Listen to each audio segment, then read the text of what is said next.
Καλησπέρα σας, ονομάζομαι Καλιάτος Γιάννης, είμαι ειδικευόμενος γιατρός στο νοσοκομείο του ΙΚΑ, το 7ο.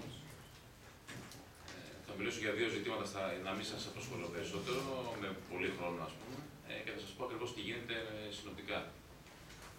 Για να μην ξεκινήσουμε πάλι από το θέμα των εφημεριών, των χαμένων και θα σας αναλύσω πώς ακριβώς μας κοστάνε και πώς ακριβώς πορευόμαστε μέχρι τώρα.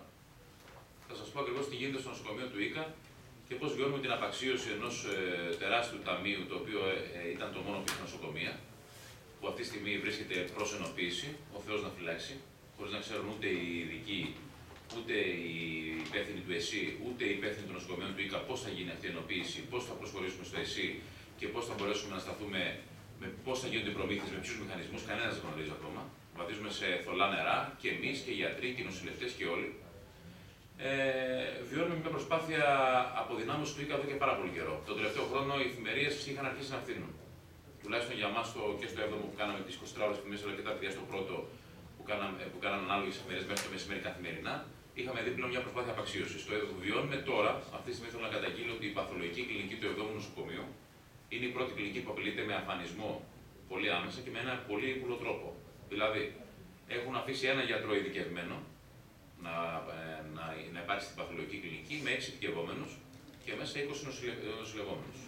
Όπως καταλαβαίνετε, ο γιατρός αυτός δεν μπορεί να εφημερεύει κάθε μέρα και από τον νόμο και δεν έχουν δώσει λύση. Οι 3 γιατροί που προτάθηκαν να έρθουν αρνήθηκαν και δεν μπόρεσαν να έρθουν. Η διοίκηση του ΙΚΑ βαδίζει δεν απαντά στα ερωτήματα μέχρι τώρα και φτάνουμε στην 1η Ιουνίου, όπου αναγκαστικά οι ειδικευόμενοι, καθότι δεν θα εφημερεύουν, θα κληθούν να φύγουν για το Αγία Όλγα. Και όσοι δεν ξέρετε, νοσοκομείο χωρίς παθολογική κλινική δεν μπορεί να εφημερεύει με τον τρόπο που εφημερεύει.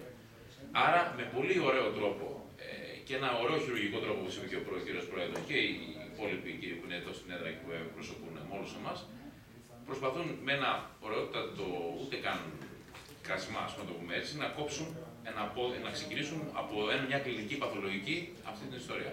Το καταγγέλνουμε λοιπόν και επειδή σας προστέλνουμε χαρτί στο Σωματείο Εργαζομένων που ανήκω, ότι ο καθένας θα κληθεί να λογοδοτήσει αυτό το πράγμα. Έτσι, ξεκινάμε και θέλουμε τη στήριξη όλων, πιστεύω ότι την έχουμε. Και το δεύτερο τώρα. Για να μην μακρηγορήσω το θέμα των ειδικευόμενων γιατρών, είμαστε γιατροί οι οποίοι έχουμε βιώσει την αλλαγή αυτή πάρα πολύ στον οργανισμό μας, αρχίζουμε να τη βιώνουμε με πολύ άσχημο τρόπο. Θεωρώ ότι η αποκλειστική κίνηση της κυβέρνησης και οποιοδήποτε άλλο που έχει περάσει μέχρι τώρα, η κυβέρνηση που έχει περάσει μέχρι τώρα στον χώρο της υγείας, που έχει βάλει κάποια μέτρα, είναι ακριβώς ένα πράγμα. Να παρέχει φτηνούς εργάτες στο ιδιωτικό, στην ιδιωτική επιχειρήση υγείας, το πρώτο, και το δεύτερο, να εξαφιλώσει τους γιατρούς και να τους στείλει στο εξωτερικό. Εμείς οι ειδικευόμενοι του ΙΚΑ, και το καταγγέλλω, είμαστε 7 μήνες απλήρωτοι, και όχι μόνο πρόσθετες, όχι, ενώ δεν μειώνω τα υπόλοιπα χρέη προς τους υπόλοιπους γιατρούς, 7 μήνες απλήρωτοι ολικά, δηλαδή δεν έχουμε πληρωθεί καμία απολύτως εφημερία. Μας κοροϊδεύουν, έχουμε καταδείξει να πληρωνόμαστε μία φορά το χρόνο και να παρακαλάμε να μας πληρώσουν. Έχουμε χάσει από το προηγούμενο έτος, στο καινούργιο έτος δεν έχουμε πληρωθεί τίποτα και συνεχίζουμε να εφημερεύουμε πιστεύοντας ότι κάποια στιγμή θα τελειώσει αυτή η αναξιοπρέπεια που διακατέχει τους ανθρώπους πάνω από το κεφάλι μας και θα μπορέσουν να δώσουν κάτι στους ανθρώπους. Και ρωτάω εγώ το εξής: ως πότε θα μας δοκιμάζουν δηλαδή τα ένστικτά μας? Και ως πότε θα δοκιμάζουν δηλαδή τον άνθρωπο ο οποίος θέλει να γίνει καλός γιατρός και να μην κάνει ούτε τα φακελάκια που εμείς προσωπικά και η νέα γενιά είμαστε εναντίον σε αυτή τη ιστορία. Δηλαδή δεν το συζητάμε. Ως πότε θα δοκιμάζουν τα ένστικτά μας? Ως πότε θα δοκιμάζουν ανθρώπους που είναι οικογενειάρχες και προσπαθούν να ζήσουν τα 2 παιδιά τους και ενώ δουλεύουν, δεν ζητήσαμε αύξηση που θα έπρεπε για ορισμένα πράγματα, δεν ζητήσαμε αύξηση από το δύσκολο καιρό. Ζητάμε να πάρουμε αυτά που δουλεύουμε και ούτε αυτά δεν παίρνουμε. Και μας λένε κάντε τα. Και έχουν το θράσος ο κύριος Υπουργός και οι λοιποί και οι διοικητές να λένε ότι οι γιατροί καλοπληρώνονται. Γιατί δεν έρχονται μια φορά στη θέση μας να εφημερεύουν αυτοί και να παίρνουν τα χρήματα που παίρνουμε εμείς και να παίρνουν τα χρήματα εμείς αυτά που παίρνουν οι κύριοι?